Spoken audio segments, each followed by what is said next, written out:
Hi, I'm Mary Solid with the State Road and Tollway Authority in Georgia, and so excited on behalf of the Women in Tolling to welcome Tracy Brown back for the second session on bias.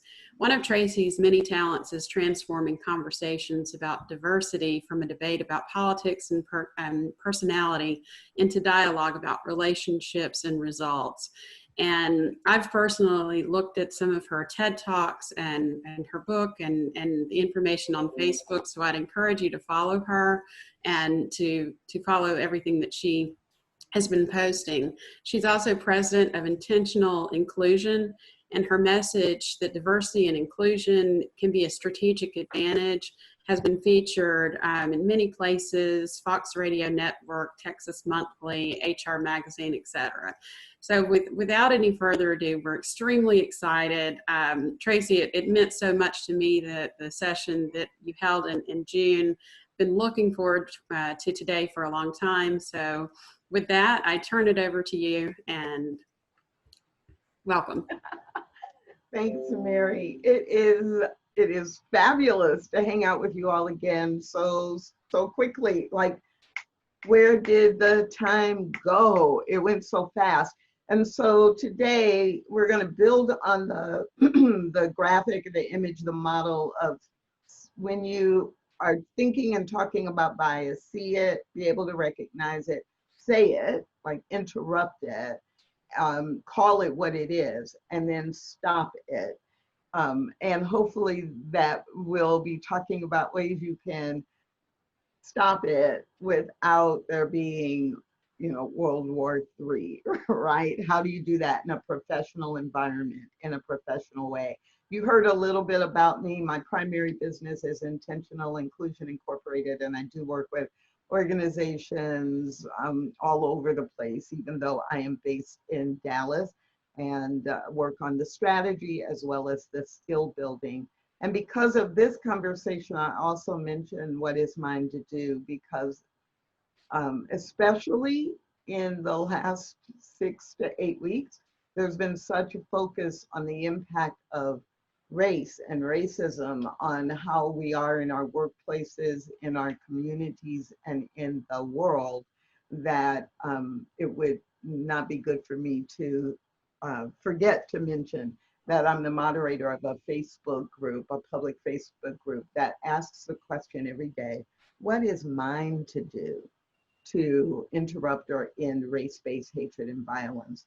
But in all the other work that I do around inclusion, we are able to look at all aspects: gender, sexual orientation, gender identity, religion, language, profession, all of the different ways that we impact one another. So as we talk today, we can look at any aspect of how does bias show up in the workplace, and what do we do to see it? What do we do to say it or speak it? And what do we do to stop it?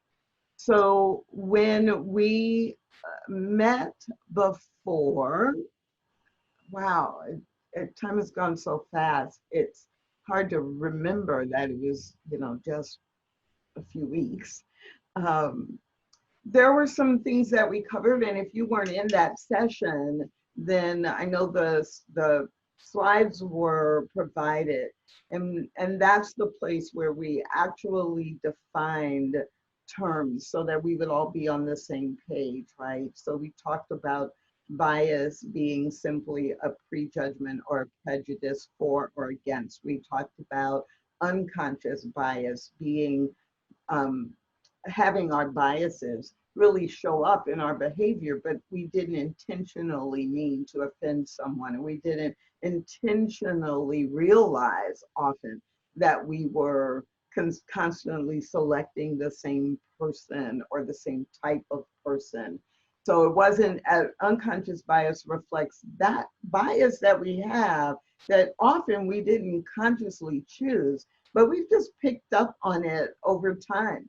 I know for me, an example of one of the ways that I recognized an unconscious bias was there was someone who was applying for a job when I was in corporate, and corporate America. And this person, well, I thought they were applying for a job, and they were in our building, and they, were in our lobby, and it was somebody that I didn't know and the people on my team didn't know. And she had come right across from our office because the bathrooms were right there. And she was wearing a really cute outfit, but it just didn't seem appropriate for the workplace, if you know what I mean. And so we're like, oh, well, I hope she's not really applying for a job. Who did she think? What does she think someone's here at this company is going to hire her? And then we saw her in the lobby again, talking to the receptionist, and somebody in my team came and kind of made the same comment. And it wasn't like she was really young. She was, anyway, long story. Let me cut through all of that. And so then I went to a meeting about 20 minutes later with my new boss. Yeah, the woman who was in the blue leather skirt with the blue leather jacket with fringe on it, and like, okay, I've got a bias here that now this person is going to be my boss. And I never ever would have imagined that someone who was going to be the president of a region would show up in our offices dressed in a beautiful outfit, but leather and fringe. And I have to, this would happen a long time ago, but it made me realize there's this bias here. And then I'm talking about it. And then I'm making assumptions about someone. And, oh, that's how it works. That's how it works. It comes out of your mouth, or the story's in your head and you're not thinking about it. No one ever had said, don't hire someone who shows up in a blue leather suit with fringe. So our unconscious biases, that's a kind of funny story. I will add that this person ended up being like my favorite boss in my entire career, working inside organizations or as a consultant, just as a leader, brilliant, genius in so many ways, and caring, balancing community and corporate. And so, mind blown. And that's often what happens. So we talked about bias, racism, unconscious bias. We talked about the difference between bias and discrimination and oppression, or internalized systemic oppression. And all of that will just kind of weave into the conversation today.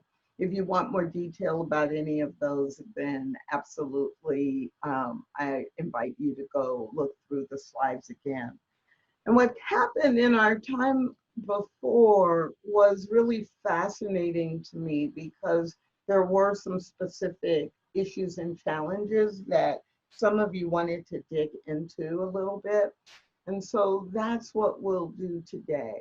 We'll select a few examples, a few specific examples, and talk about what you could do if you were in that situation, or what you could do to avoid that happening, or how do you talk about it? Because biases are going to always exist. So how can you talk about it in a way that is healthy, and in a way that can resolve or change or transform your organization? So the majority of our time, we're going to use real examples, which means even though I have a few from last time, I want to make sure I'm connecting with the people who are in the room right now. And so we are going to move into breakout groups in just a few minutes, in just a couple of minutes. And in the breakout group, what I'm inviting you to do is share what you, if there was one topic, if there was one issue if there was one sticky situation, that it would be really helpful for you to hear, you know, more about how to resolve it or how to approach it, then, you know, you'll share in your group, and then I want your group to select one to bring back, or one or two, because another group might have the same one. And so as you're thinking and talking and sharing with each other, the big question is what we want to talk about, meaning you in that group, and return with one, and then have someone agree to post that in the chat when you come back, because we'll have probably 15, 16 groups. So we will have to scan the chat to make sure that we pick 3 or 4 of them that either come up a lot or that seem to be the most general. Now, let me give you a tip. A tip.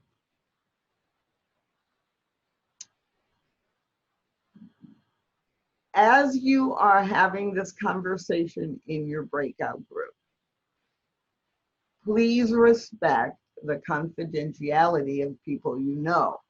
So if you are sharing about something that you have experienced, obviously it's up to you whether you say it's your personal experience or not. But what we're looking for is the situation or the scenario, not the person. So, you know, I might share an example of, you know, I've worked in 2 or 3 different organizations, and something that has come up in every one of them is this. We're not so much looking to fix a person as we are looking for a pattern that we can address by asking certain questions or responding in certain ways. So if you have a quick question about what the task is, I would invite you to use the participants link and then raise your hand so that we can quickly see anyone who has a question. And while we're giving you a minute to do that, I want to tell you another piece that's going to help you in your breakout groups. So in your breakout groups, once you get there, quickly look at everybody's name, and the person whose first name starts closest to the top of the alphabet is your group guide, making sure you talk about the question and that you hear input from everybody as quickly as you can.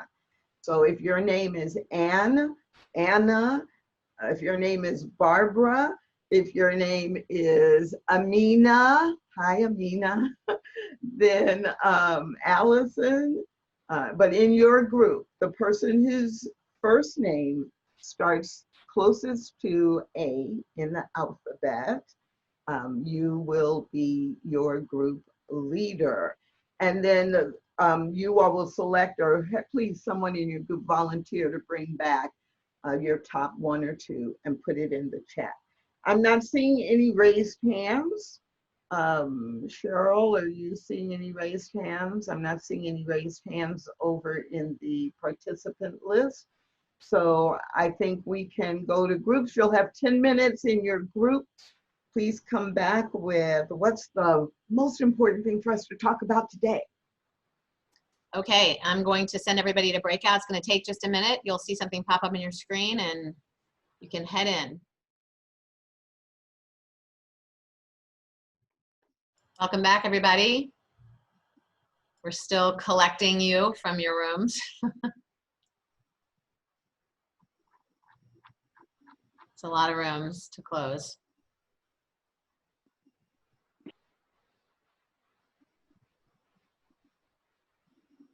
Okay, they're all closed, so here we are.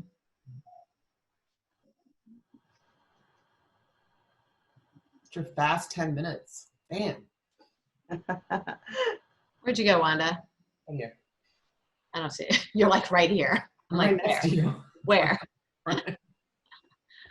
Yeah, so just about everybody's back. We got maybe a Steve, it's couple not a dozen. Oh, A couple dozen coming on in, curious about how your groups went. And yes, if you have somebody who agreed to put in the chat, please do this.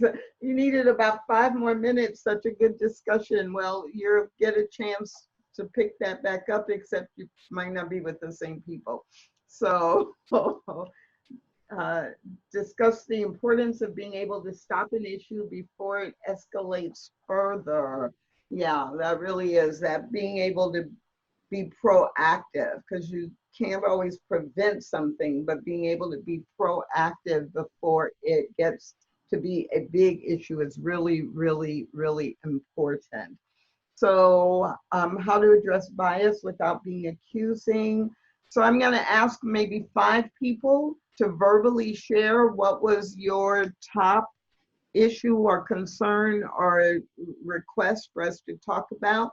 5 people, if you would go to the participant tab across the bottom of your screen and raise your hand, click the raise hand, that would be fabulous. I'd appreciate it.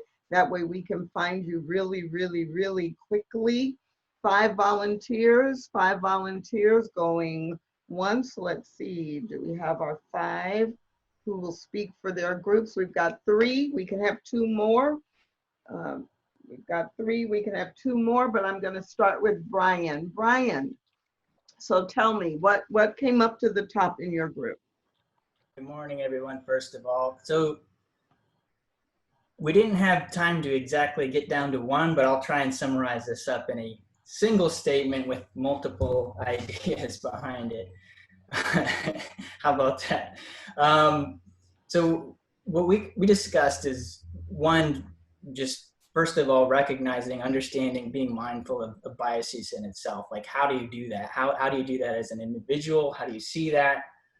How do you parse that out between bias or just lack of knowledge or understanding, or like how do those two things kind of intertwine, right? So at what point do we say, look, how can we as an individual recognize that within ourselves? And then beyond, once that happens, the next step of how do you actually constructively approach that bias within a group, or how do and also, I guess this was a slightly separate concept of, if you notice that in somebody else, right, how do you approach that within a group? So it's understanding, recognizing the bias, and then 2, addressing the bias, either within yourself or within the group. And how can you sort of handle that as an individual? I think that summarizes it. That is one of the most fabulous expansions on see it, say it, stop it, right? How do I even recognize it? How do I see it in myself or in others? Then kind of constructively, what do I point it out? How do I do that? It's kind of like say it, claim it, speak what it is, and then stop it. What do I do about it so that I break the system or replace it with new behaviors? So I love that. That was perfect. And Brian, where are you based? Sunny Central Florida. Great, thanks. I just forgot to ask you, because obviously many of us don't know each other. And so it's just helpful to give people a marker, kind of, oh, where are you? So thanks, Brian. Elizabeth Wang. Hi, my name is Elizabeth Wang. I'm in Houston, Texas. We also didn't have a chance to narrow down everything that we talked about into one item. So I'll just quickly summarize what we talked about. There's 2 main things I think that we really talked about. One of them was being mindful and patient and truly listening while having a difficult conversation, when the other person in the conversation is either closed-minded or having a hard time speaking without emotion. Having that open dialogue, even if the other person's struggling to have that. And then the second one was sorting through to find all the facts in the information that is being thrown at us via social media, friends, news, all the different avenues that we get information being thrown at us, when it is so muddy and laden with opinion and emotion. Sometimes we were talking about how it's hard to even tell what the truth is if you just want the facts, so you can then use that information to come to your own conclusion and have a discussion. It's very hard. So those are two big things we talked about. That's fabulous. Thanks, Elizabeth. Angela Jones. Good morning, afternoon, evening, everyone. I'm in Baltimore. A couple of key things we discussed is how do we handle unconscious bias? Learn to evolve to change the future is 2. Tips and tools to steer our conversation away from politics, recognizing that we're going deeply into a political season. Right. How to safely stop it. And then lastly, racism. As white people, it's invisible to us. How do we recognize it? How do we see it? And what to do about it? We've got 10 hours. Yeah. Great, thanks. And let's see, who's next on the list? Fabiola Bowers. Good morning. So specifically, we just narrowed down, like, we discussed some different biases that we've all experienced or been maybe a part of. And so we just narrowed it down to bias against women with children and how they may be seen as a hindrance in the workplace, especially in, male-dominated industries such as transportation. Great, thank you, thank you, thank you. And I think that we have Terry Selak. Morning.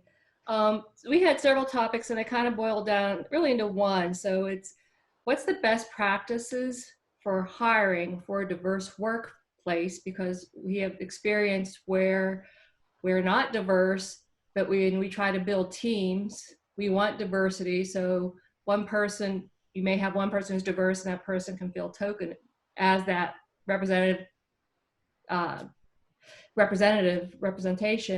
But then, so best practices, diversity, but then which leads into equal pay and pay equity, because that's also a part of the best, I think it's a best practice of hiring, right? If you hire best qualifications, there shouldn't be any diversity with the pay value. Perfect. Woo, okay, and I'm jumping over here in the chat to kind of see if there's anything else. Some of you clearly came from these groups that are listed here.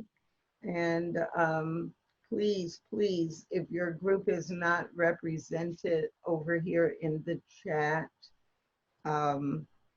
please add yours. And one of the things that makes me smile in this moment is that there is some overlap between what we heard at the, a month ago, and there's also a couple of things that are new. I don't normally start with what I'm not gonna talk about, but I am gonna say this about specifically about the equal pay and pay equity. I'm not gonna I might refer to it a little bit, but I'm not gonna get into that because it's a systemic, right? It's a systemic thing in terms of how compensation systems are established and monitored and administered. Except for this, I will say that if you are participating in this today and you are a person who is in HR, or you are a person that is in the highest levels of leadership, executive leadership in your organization, absolutely, it's imperative that you do monitor and assess what is happening with pay with compensation, and do everything you can to make sure there is equity based on gender, based on race, based on any factor. So I will make that, but it's harder. It's not a bias piece as much. It is a place where, remember I said there's bias, there's discrimination, and there's systemic, and a systemic ism or oppression. So on the bias level, we're pretty much going to stay on the individual and internal. On the discrimination level, it requires interaction. So you may have an individual manager who is actually creating a problem in pay equity. And then that's easy to spot because all of your pay equity challenges are in one department or one stream. But typically compensation issues are more unconscious bias has gotten into the system there, and it can only be fixed at the systemic level. So, so I want to say that and get that out of the way so I can actually get it out of my mind so it's not still sticking there, interrupting my thoughts. So let's just pick one. Let's pick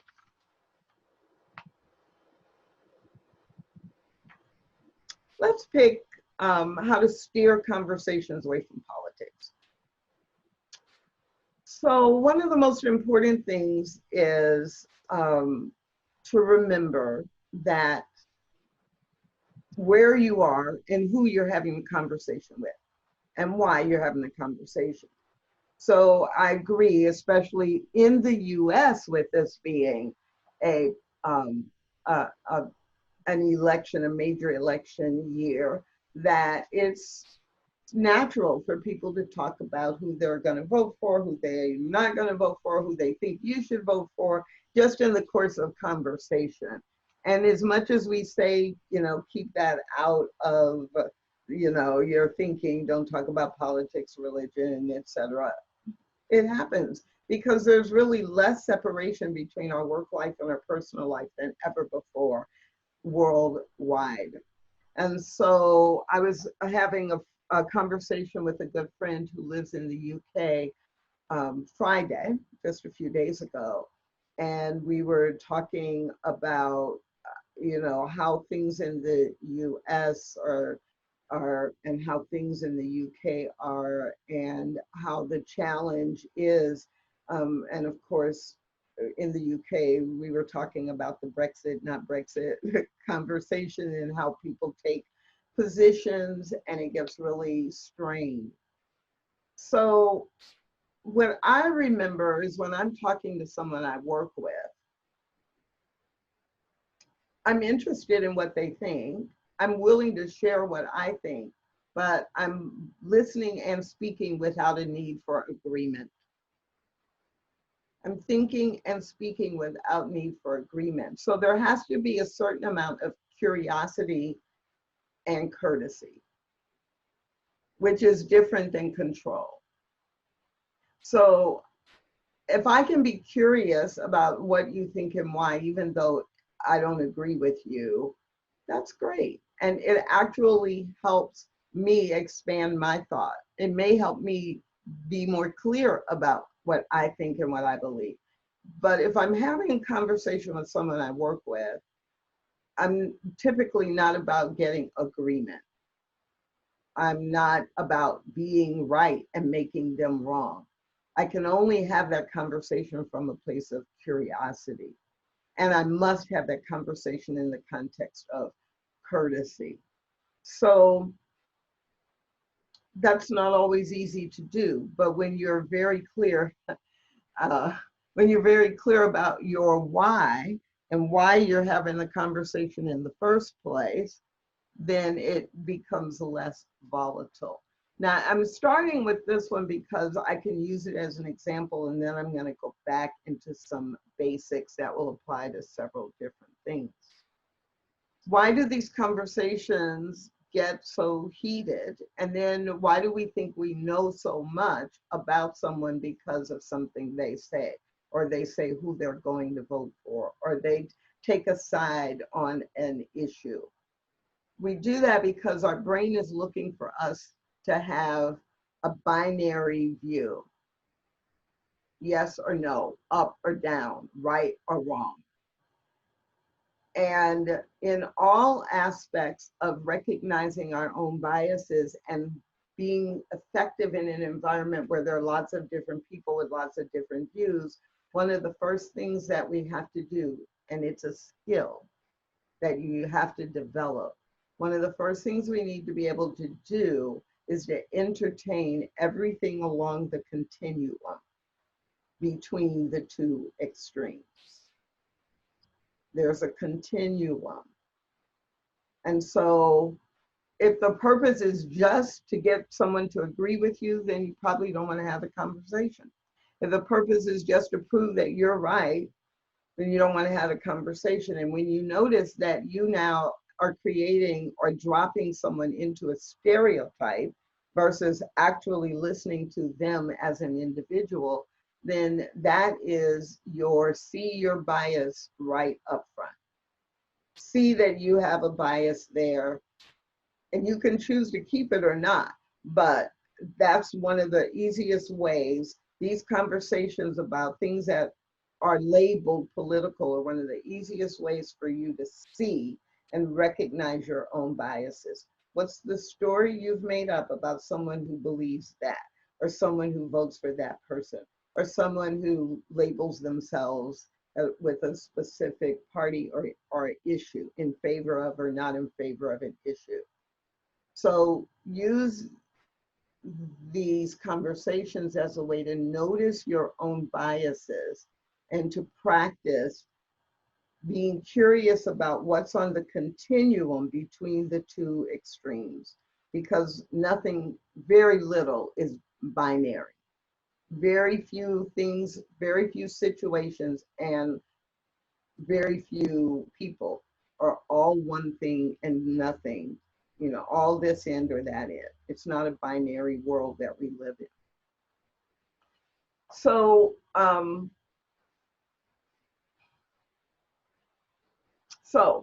the actual wording was steer the conversation away from politics.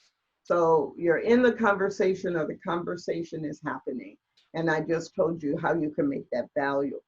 But let's say you actually want to steer away from that. The only way you're going to be able to do that in the work environment is to somehow find a link between that conversation and something related to your industry, your agency, your mission, your vision, your values. And the how you do that matters as well. So if you come into a break room and there are a couple of people and they're in this heated conversation, and you decide it's in the best interest of everyone involved to steer the conversation away from the political discussion, one, it's a little risky if the people who are in the conversation want to be in the conversation, but there are some situations I can imagine where I might want to do that. If they are being disrespectful to one another as they're in this conversation, you steer it away from that by reminding them of the values or the behavioral agreements that you have in your agency. It's like, oh wow, it looks like you all are really heated, and you're calling each other names, and that's really not in alignment with the way we've agreed to treat each other as co-workers and colleagues. So I'm going to steer away from that, change the focus to how they have the conversation. But you've got to be careful, because it's not always appropriate for you to just come in and be the enforcer. Sometimes you need to be the encourager or the educator. A few of you have heard me talk about the distinguishing between, or discerning between, being a diversity cop and a diversity coach. So So I don't know. I think that's all I'm going to say about that, because we have a bunch of juicy stuff to talk about. But if you do have a specific question about what I've said, I will try to monitor the chat as well, and see if there's anything that I need to respond to. But I wanted to start there before I went back to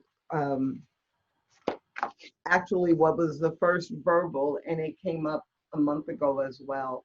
How to be mindful of bias and recognize it. So I use that example because sometimes when we're in heated conversations, like conversations around politics, that's one of the times where we can recognize our own biases and then back ourselves up. Like, oh, I just heard what I said, and apologize for it, or say, hold on, I need to take a minute. And oh, I didn't really realize the impact of that. I didn't realize that's really what I was thinking, and here's why it's not appropriate. So we learn to recognize it by the conversations we're in that get heated, or when we get results that we didn't expect. We learn to recognize it when people give us feedback that they feel slighted, or that they feel that we don't respect them or see them. I had a boss a while back, a long time ago now, who used to say to me several times a week, is somebody who is my boss, and I had talked to him almost every day. And several times a week, he would have this kind of quizzical look on his face, which I learned to recognize. And I would just take a breath. And after a while, I knew the next thing out of his mouth was going to be, I don't know what you just said, but, and then, he would either tell me something he wanted me to do, or he would give me his opinion or whatever. It wasn't, I don't understand what you just said. Occasionally it was, but typically it was, I don't know what you just said. Now, partly that was because he didn't listen, because he already had his mind made up. Partly, over time, I began to recognize, partly it was because I was the chief HR officer, but he really kind of didn't value the HR role because of the people he had worked with before I was hired. And so he just kind of dismissed a lot of things that I would say, because it wasn't me personally, it wasn't the role. 3, partly he did have a bias. He had never worked with an African-American senior leader directly before, and he had a bias about whether or not I was really qualified for him to take advice from or to be on his team, executive team. Partly it was gender, because he had only hired, he had hired 1 or 2 other women in key leadership roles, but typically he hired men, and then there were women who reported through indirectly. And all of that came together, that he had these biases that were not intentional. Now, by the time he left, we had a great relationship. But at first, all the days that I started to quit, all the days that I would leave his office and go back to my office and be fuming that that was so insulting and he was so disrespectful, I began to see the pattern. And so part of recognizing it too is also being patient enough to see where there is a pattern. If someone is blatantly discriminating, you know it, and it's by what they say. I mean, it's very clear. But if it's an unconscious bias, you have to see the pattern. And then, yes, we're going to talk about how do you constructively address it. But I want to stay in this place of being mindful of my own biases and the organizations. So it's always easier for someone else to recognize your unconscious biases because they're on the receiving end of them. It is super difficult to recognize your own biases, unconscious biases, because if you knew you were doing it, you probably would stop. So we have to be willing to get the feedback from other people. And what I tell managers and executives who are clients of mine, I am often telling them, it's up to you to create feedback and input methods that are safe for people to tell you how you come across. In many organizations, that looks like an annual or biannual employee survey. And, you know, do you feel your manager listens to you? Is your manager, you know, for you? All of those questions. That is not frequent enough. And it's a good thing to have, and it's a good thing to have periodically because you get a bigger view.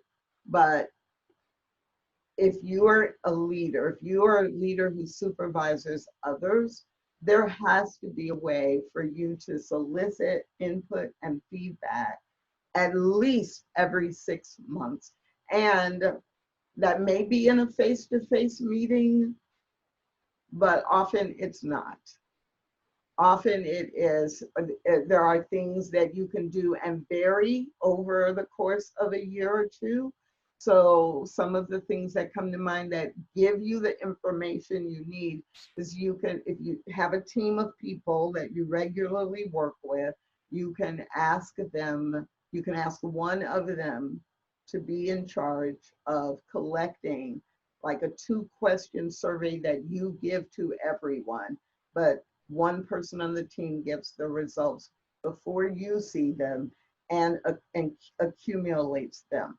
With our technology today, that is so easy to do, and it stays anonymous, like, you know, to do a Survey Monkey or to do something that is handwritten if everybody's in the same location, if that ever happens again. If we're all in the same building at the same time, and you know, have it where there's no names, there's no signatures, it just goes into, you know, that person's mailbox. You don't want to use email for something like that because then specific comments get connected to specific names, and that's not fair to the employees as a group, that one employee is seeing all of the named feedback. If you are working on a project and that project goes over several months and you are the team leader of that project, it's really important as part of the debrief that you ask that question. I'm always looking for feedback so I can improve my performance, and creating strong teams or leading strong teams is really important to me. What did I do really well? What would you suggest I work on with the next team that I am leading? Or you can be more specific. Being inclusive is important to me. Rate me from 1 to 5, right? Or I have made a commitment this year to work on my unconscious biases. Please let me know if you saw anything in my behavior that might reflect an unconscious bias. So you can go from very general, like give me a rating 1 to 5 on, you know, how well I do, or you can be very specific. That depends on you, who the people are, what your relationship is with them. Now, once you have received feedback, formal or informal, then it is up to you to be mindful of that. And that could be simple, it could be really simple. Oh, instead of cutting people off in the mid-sentence, I'm going to practice counting to 2, letting them finish and counting to 2, or counting 1, 2, like breathe before I speak. If you've been getting feedback that your male and the women who work with you feel like you're interrupting them all the time, or practice and be mindful of how you set up the discussion.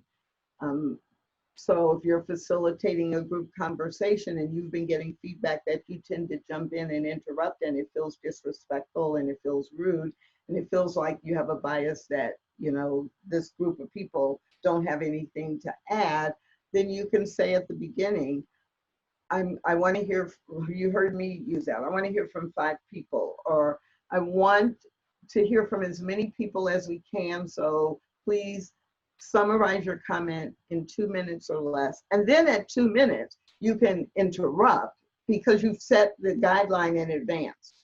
2 minutes, so people aren't going to go on and on and on. There are all kinds of things like that that you can be mindful of and intentional about so that you manage your behavior so you get different feedback. Let's see, how to be mindful of bias and recognize it, mindful in myself. Now, I'm only going to briefly comment about if you've received feedback that your agency, your department, that you're perceived, and it's an organizational issue. Again, I'm not going to spend much time on that today because that's something that, the senior level leaders have to have a conversation about. Your HR folks, your training folks, your OD, if you have OD people that you work with, organization development folks, have to be having a conversation, and that requires a strategy because it's not individual behavior, it's an organizational pattern. And so, but it's the same thing, it's just on an organizational level instead of an individual level, that then you have to institute ways to make sure that you're getting feedback so you can be mindful of that feedback and make intentional choices to do it differently going forward.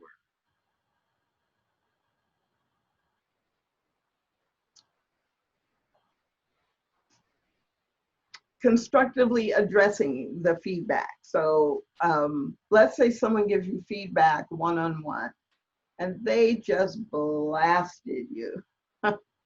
Because by the time someone gives you feedback, they are probably frustrated, they're exhausted, they could be afraid, because especially if you are their boss or if you were someone who has a lot of power or authority in the organization, so they are afraid that there could be some retaliation, and our emotions get involved, and boom, right? They just couldn't take it any longer and they had to tell you.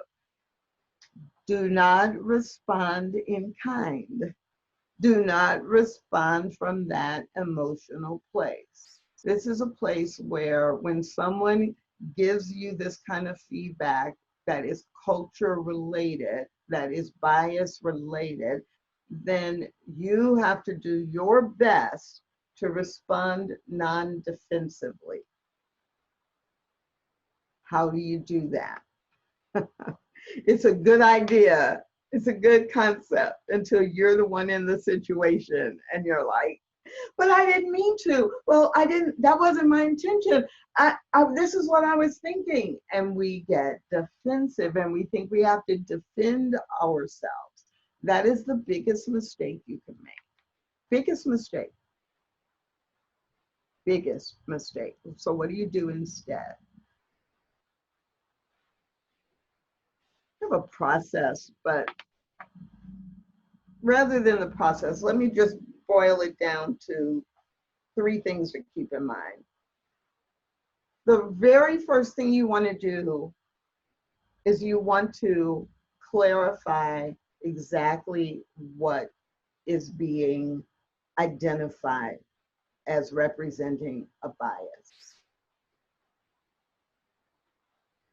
Clarify. So the person who's giving you the feedback, the most important thing for you to do is clarify exactly what they mean and what behavior generated that perception of you.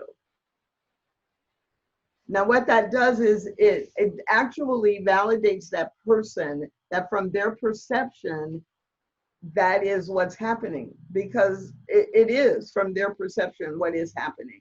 And you have to understand that. You have to understand it from their perspective first, because you don't know what to unravel. You don't know what to transform. You don't know what to replace if you don't first know what it is you are doing or what is happening in the organization or in the department that is giving that perception, that is giving that influence, that is giving that idea, that concept, breathing life into it. So someone could say it's really biased, you know, or women are treated badly.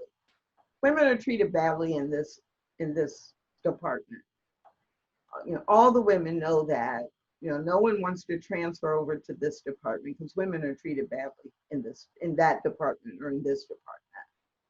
Women are treated badly gives me no information that I can respond to, that I can transform my behavior.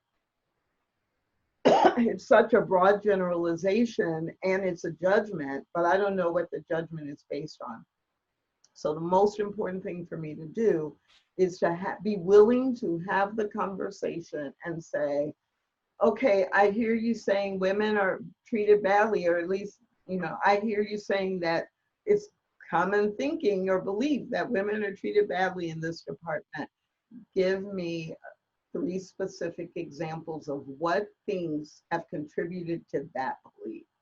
Well, women come in professional roles and they're asked to make coffee and the men aren't asked to make coffee. We don't really discuss pay that much, but it's clear that it's become obvious because a couple of people have mentioned when they got promotions, you know, they got 20% versus, you know, someone else who got 8%, and they performed the same, at least as far as we can see. And the only difference was gender. Or that, right, it's like, give me something specific and take it. Listen, take it in. And then find out what would a positive change look like. So clarify the reason for the belief or the perception, and then get clear from the other person or the other group's perspective what it would look like if it were fair, if the bias didn't exist. Because again, even if you find out what has happened in the past, and then you go and create different changes, but they can't recognize, or the women in this case can't recognize that there was a change. We'll send, that manager will go and do 5 coaching sessions with Tracy Brown and it'll all be fixed. But it's part of that manager's personal development, and the women in that department don't even know because you're maintaining confidentiality around it. So they don't know any action was taken unless that manager shares it and begins to share what specific things are doing and starts asking different questions and all of that, which should happen, but may not. So you have to know, what would it look like? So that 6 months later or a year later, you have something to gauge against, and you can go back to the same person or the same group and say, so how's it going now? When you gave me that feedback 6 months ago, it surprised me. And are you seeing differences? And if it's the differences they were looking for, they're going to say yes. If not, you may have to educate them about the differences. So clarify from the perspective of the person or the group that's quote unquote complaining or giving you feedback, and then learn more about what a better option would be, what better behavior looks like.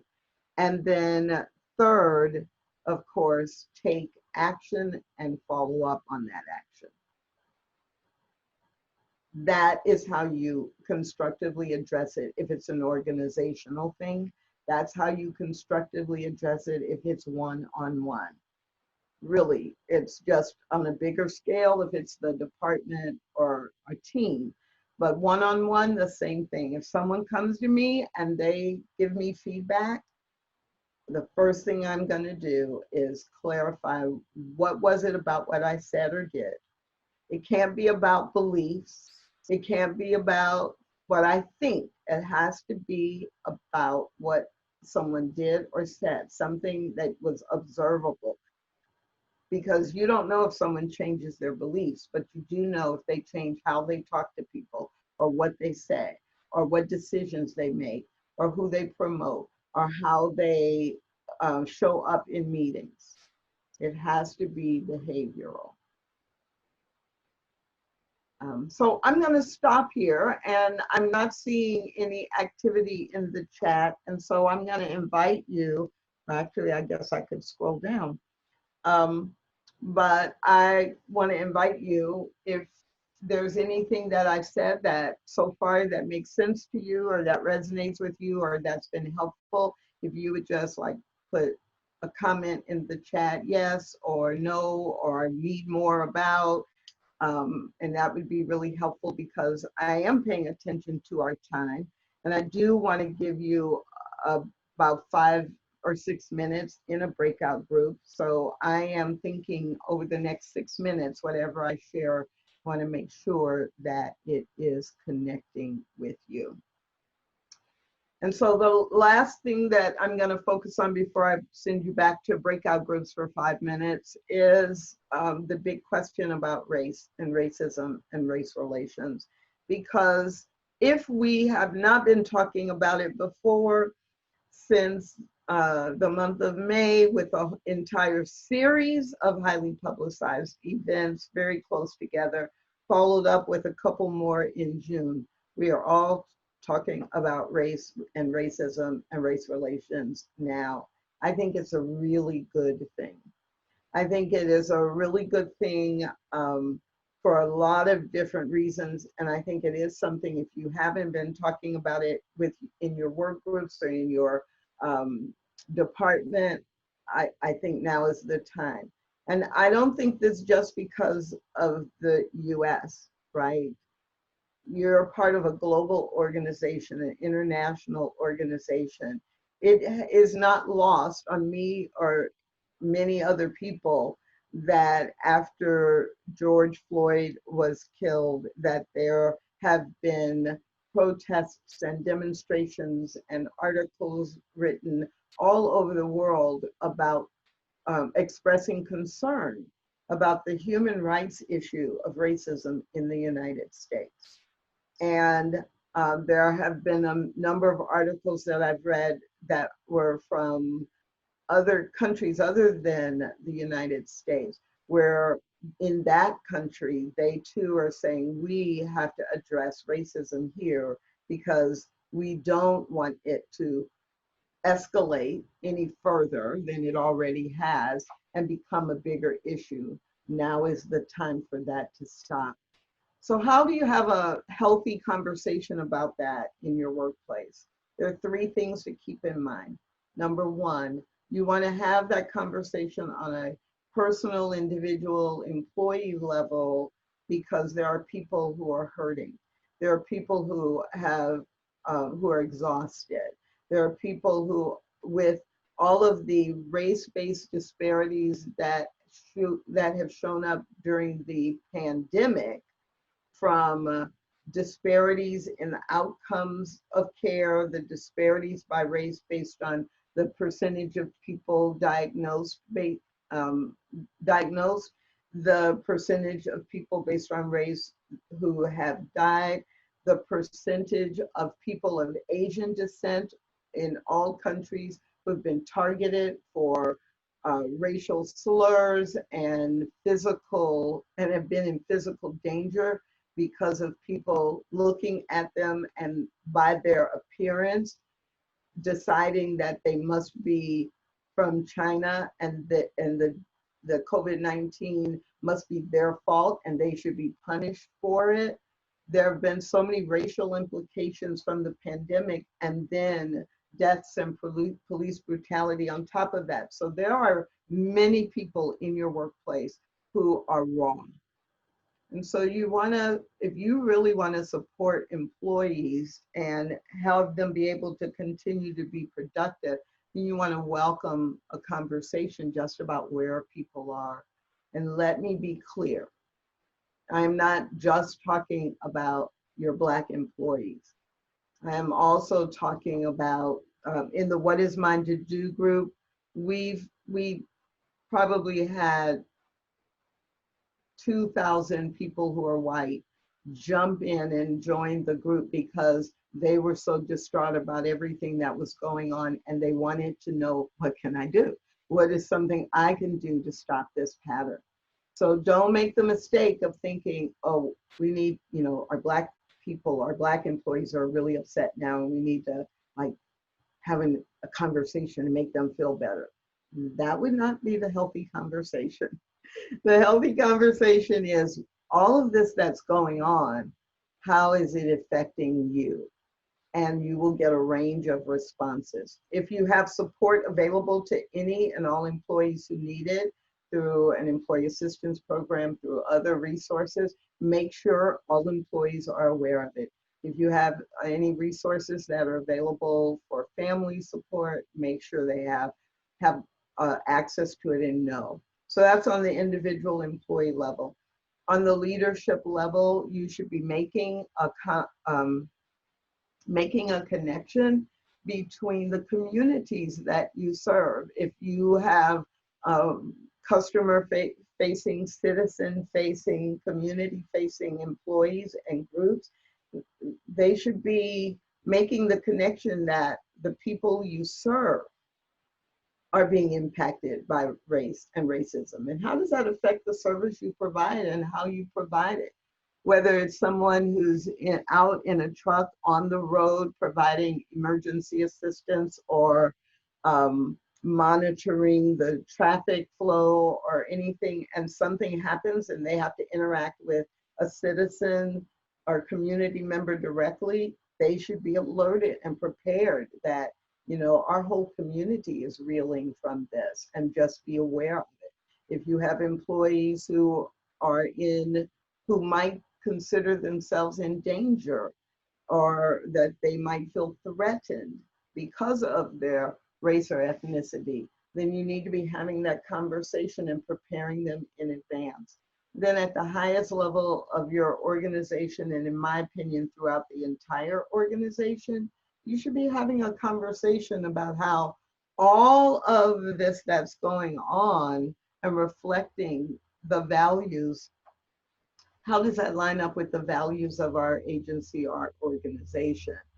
This is a time for us to really demonstrate these values that we have said are important to us. And how can we be representative of these values inside the organization, inside the agency, with our vendors and key stakeholders, and with the community at large. So now is the time. If you've never had the conversations about racism before, now is the time to understand it.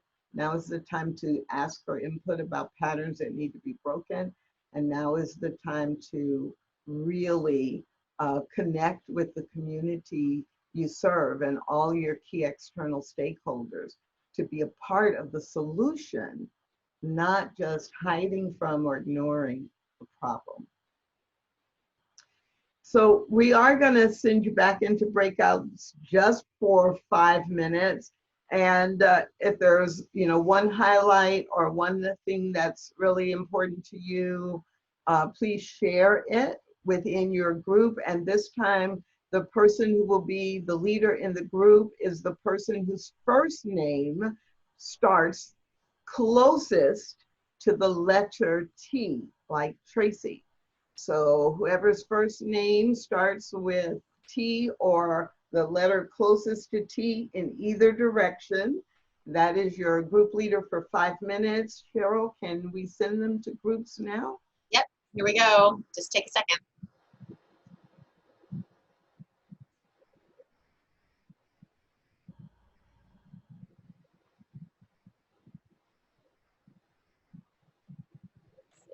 So I hope that was helpful for you to just kind of picture and articulate, wait, this was really helpful, or this is what I still need more information about.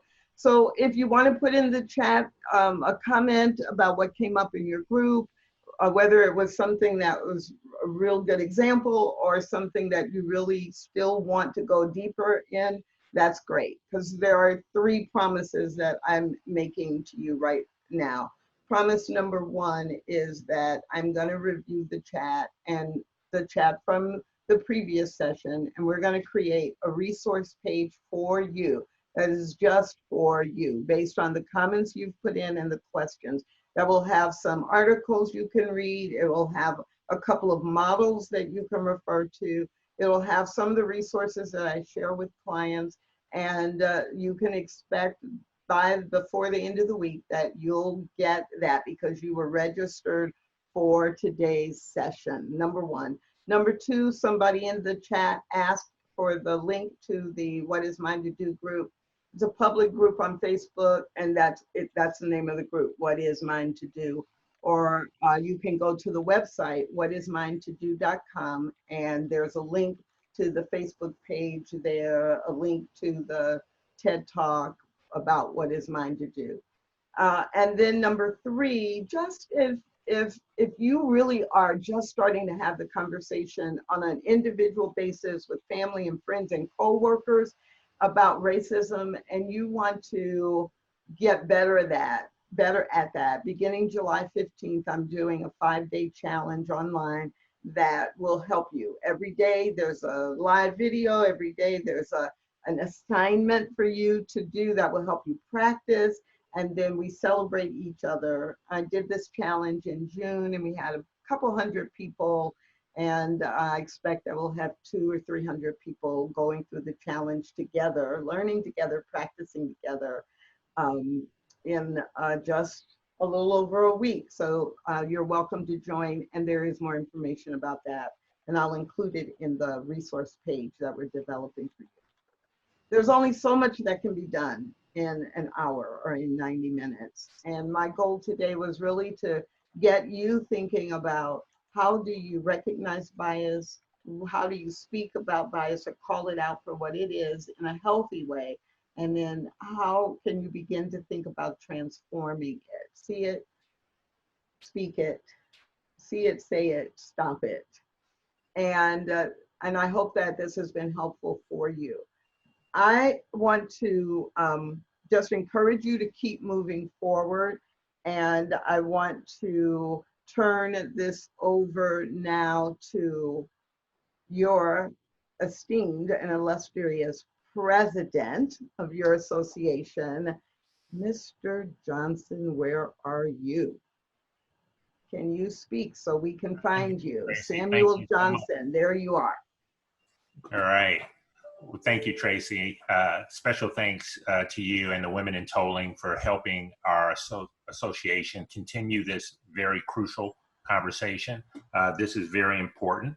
I want to remind the group that we have established a new task force on diversity, social and racial inclusion, and we are looking for volunteers. So if you could please reach out to Pat and the staff on that, that would be very helpful. Just a quick thought, because I know we're at our time limit, but as most of you know, we adopted a pretty big theme for this year, the road to continued excellence. It's played out a lot differently than any of us thought it would, but it's important. And some of the ties I will point to in that was we talked a lot about that theme helping us focus on strategic planning. Where did we want to go in the future? One of the key highlights that came up in our board meetings was that there are a lot of changes out there, and trying to prepare for all those changes is challenging because some of those are unknown. But what is known is that our association and our industry will always need great people. That's the heart and bread of what IBTTA provides. That's who we are as the IBTTA family. And having good people definitely means having a diverse group of participants because diversity leads to a better environment for all of us. We talk about leadership development a lot to help us prepare our good people for their future roles in the industry. And IBTTA's global impact in this discussion resonates well outside our industry. So thank you all for participating. And thank you again, Tracy, for your words of wisdom, and for the Women in Tolling for putting this together. So thank you very much. And if I could just jump in and say thank you, Samuel, for your great leadership this year in this very unusual year. Thanks to the Women in Tolling for organizing this session. I would repeat that, as Samuel said, we're forming this task force on diversity and social and racial inclusion. Please email me if you're interested in learning more or participating. And now I'm going to turn it back over to Mary Solek. Thank you so much, Pat and Sam and Tracy, especially for all of your words today. It has resonated with so many of us. And I think that, you know, having these conversations is so critical in a time that we're facing right now. And if you'd like to be more involved with the Women in Tolling, please look us up on LinkedIn. I've placed a post in the chat to be able to join our group, and it's Women in Tolling and supporters. So all are welcome and encouraged to join. And with that, please look out for the next session, first Monday in August, and we will be providing more information on topics on the IBTTA events website. And with that, just thanks again. Hope everyone has a great July. We look forward to seeing you in August. Bye, everybody. Thank you, Tracy. Bye. Thank you.